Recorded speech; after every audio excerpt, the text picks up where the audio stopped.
Hinampas sa ulo, sinakal at posibleng ginahasa pa. Yan ang kalunos-lunos na sinapit ng 8 taong gulang na batang babae na natagpo ang patay sa Maragusan, Davao de Oro. Para bigyan ng mukha ang balita, Mobile Journal, Kayla Macantan. Sa masukal na sagingang ito, nakita ang 8 taong gulang na babaeng puno ng mga sugat at pasa sa katawan. Ang bata, pinaniniwala ang ginahasa bago pinatay.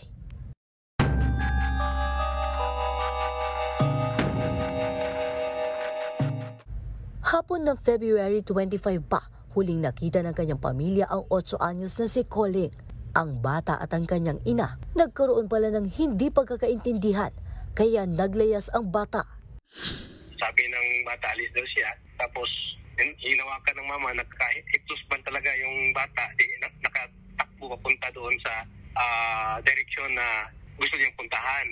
Alas 10 ng gabi, na magpa-blotter ang ina dahil hindi pa rin umuwi ang bata. Hapon na kinabukasan, nang makita nila si Colleen sa sagingan sa Purok Cape 2 magkagong sa Maragusan, Davao de Oro. May sugat siya sa muka na tila pinalo raw ng matigas na bagay. May mga pasa sa katawan at posibleng sasakal umano siya nasawi.